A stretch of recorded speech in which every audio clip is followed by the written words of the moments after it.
নমস্কার সবাইকে, আরও একটা নতুন ব্লগ নিয়ে আমি চলে আসলাম রুম্পা ডেইলি লাইফস্টাইলে। সবাই কেমন আছেন?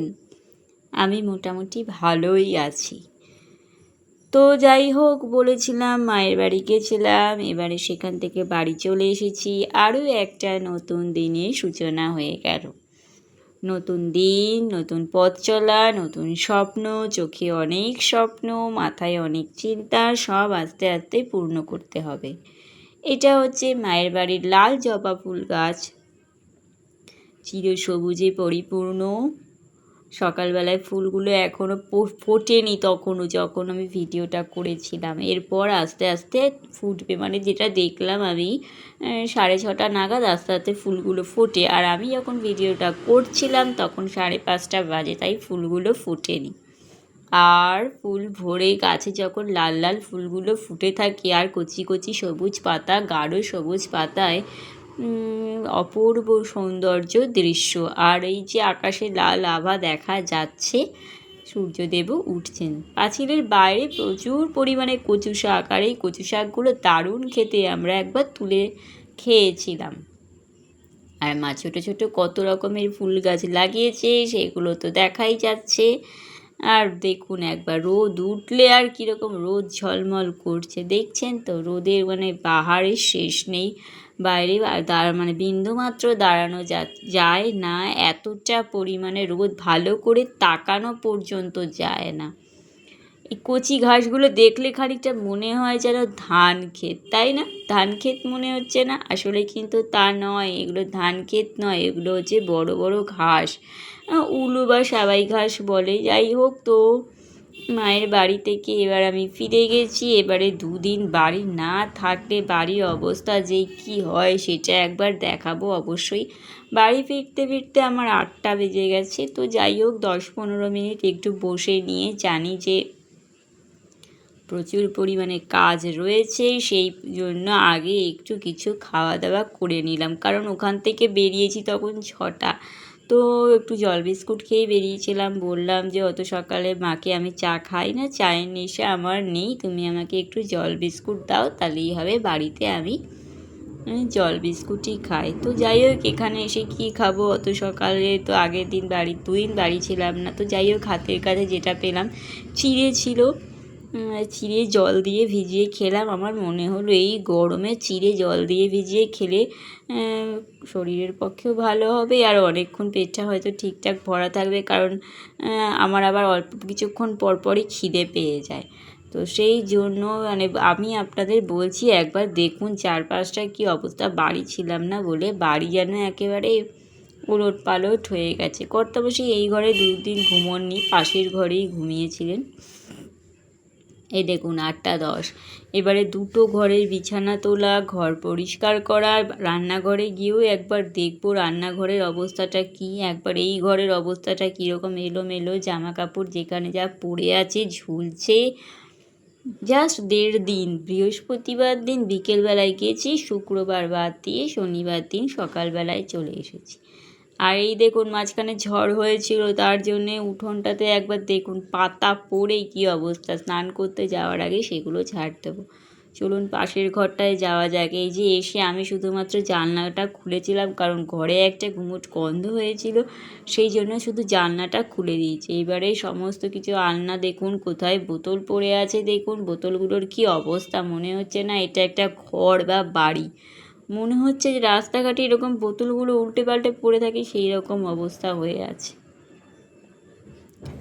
তো এবারে আস্তে আস্তে সব কিছু সারতে হবে, করতে হবে। আমি আমার যে জামা কাপড়গুলো পরে গেছিলাম সেগুলো এসে মেলে মানে হাওয়াতে দিয়ে দিয়েছি। এই যে বাইরের আলনাটারও কী অবস্থা। এবার দেখি, চলুন রান্নাঘরে যাওয়া যাক। কর্তামশাইরা কি আর এসব পারে? এগুলো তো ওদের হাতের করার কথা না মনে হয়। কর্তামশাই চা করে খেয়েছিলেন, আর এই যে চায়ের বাটিটাও এখানে রয়ে গেছে, চা পাতাটাও রয়ে গেছে। যাই হোক, সে আমি আস্তে আস্তে সবই ঠিক করে নেব। বাড়ি যখন চলে এসেছি, এবারে আস্তে আস্তে সব জায়গার জিনিস জায়গায় সুন্দর করে রেখে দেবো। কারণ জায়গার জিনিস জায়গায় না রাখলে না খুঁজে পাওয়া যায় না। আর আমার ভীষণই চলুন একটু এই পাশটা দেখে আসি। এই পাশটার কী অবস্থা। আমি প্রতিদিন সকালবেলা ঘুম থেকে উঠে এই পাশটায় একবার করে এসে ঘুরে যাই, কারণ যাই হোক বাড়ির বাইরেটা একবার না দেখলে নয়, তাই জন্য আমি এই পাশটা এসে একবার হলেও ঘুরে যাই। আর ওই পাশটা তো জল টল দেওয়াই হয় পরিষ্কার, এই দিকটাতেও জল দিই, ঝাড়টা দিয়ে এক বালতি জল ঢেলে দিই। তো যাই হোক, এবারে দেখুন স্নান টান হয়ে গেছে। আজকে আমি ঠাকুরকে কি ফুল দিয়ে পুজো দিয়েছি সেটা একটু আপনাদের দেখাবো। মায়ের বাড়িতে আগের ভিডিওতেই বলেছিলাম যে মায়ের বাড়ি থেকে আমি লাল জবা আর কলকে ফুল নিয়ে এসেছি। সেই লাল জবা আর কলকে ফুল দিয়ে ঠাকুরের আসন আমি সুন্দর করে সাজিয়েছি।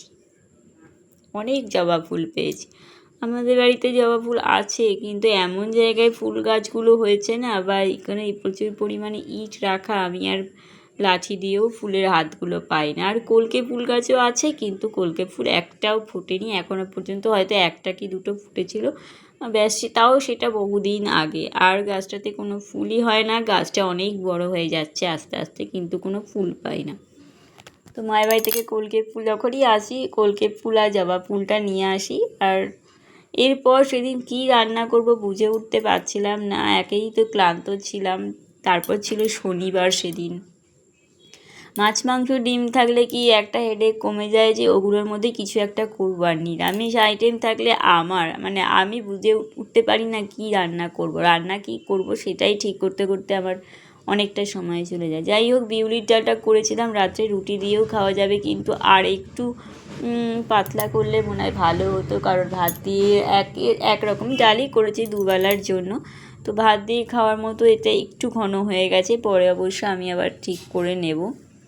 আর ভেজেছিলাম আমার কর্তামশাইয়ের ডাল হলে আর কিছু চাই না, সে যে রকম ডালই হোক না কেন, সে এতটাই ডাল প্রিয় মানুষ, তাকে রোজ ডাল দিলেই তার কোনো অসুবিধে নেই। আর ভাজা, ডালের সাথে যদি ভাজা থাকে তাহলে তার কোনো অসুবিধে নেই। সেই জন্য এসে সেদিনকে এতগুলো কাজ সামলে আর বিশেষ কিছু করতে ইচ্ছা করলো না, এই জন্য ডাল আর ভাজা করে দিলাম, তার রাতেও হয়ে যাবে। আর দুপুরবেলাও তাকে ডাল আর ভাজা দিলে তার দিব্যি হয়ে যাবে, সেই জন্যই সেটা করলাম।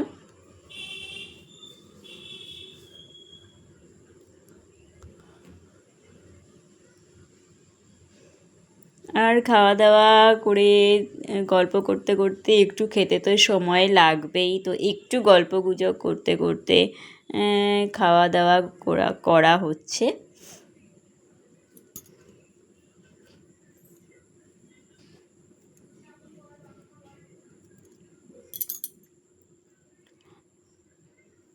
আবার আমার কর্তামশাই একবার ক্যামেরার দিকে তাকিয়ে বললেন, ও ক্যামেরা অন করা আছে, আর বিউলির ডাল খুব ভালো হয়েছে।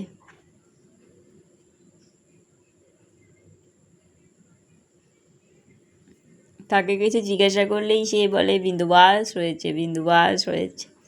প্রথমে বুঝতে পারেনি যে এখানে ক্যামেরাটা অন করা আছে।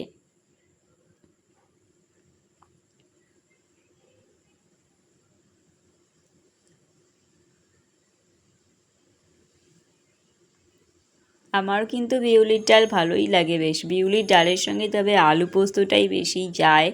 মাও বললো, যখন তুই বিউলির ডাল করেছিস আলু পোস্তও করতিস, তো আমি চিন্তা করলাম যে আমার কর্তামশাইয়ের তো ভাজা হলে আর কিছু যায় না, আর তাছাড়া ইচ্ছাও করলো না ওই সময় আর আলু পোস্ত করতে, কারণ রান্না করে উঠতে শুধু তো রান্না করা কাজ না, রান্না করে উঠতেই অনেকটা বেলা হয়ে গেছিলো। আর এখন না বেলা হয়ে গেলে ইচ্ছা করে না রান্নাঘরে থাকতে, কতক্ষণে ঘরে আসবো আর মানে একটু এসে ফ্যানের নিচে বসবো।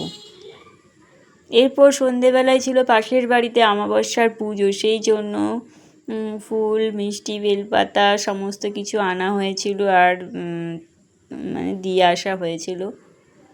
আর এগুলো সবই রয়েছে, এখান থেকে কয়েকটা গাঁদা ফুল আমি আবার রেখে দিয়েছিলাম ঘরে পুজো করব বলে। আর মায়ের জন্য মালাও নিয়ে এসেছি, সেটা অবশ্য আমরা দুজনে মিলে গিয়ে আবার দিয়ে আসলাম। তো নেক্সট ভিডিওতে নিয়ে আসবো পরে কোথায়, মানে যাদের বাড়িতে পুজো হলো তাদের একটু ভিডিও ক্যাপচার করেছি। আপাতত আমি আজকের মতন আপনাদের সবাইকে টাটা জানালাম। সবাই ভালো থাকবেন, সুস্থ থাকবেন।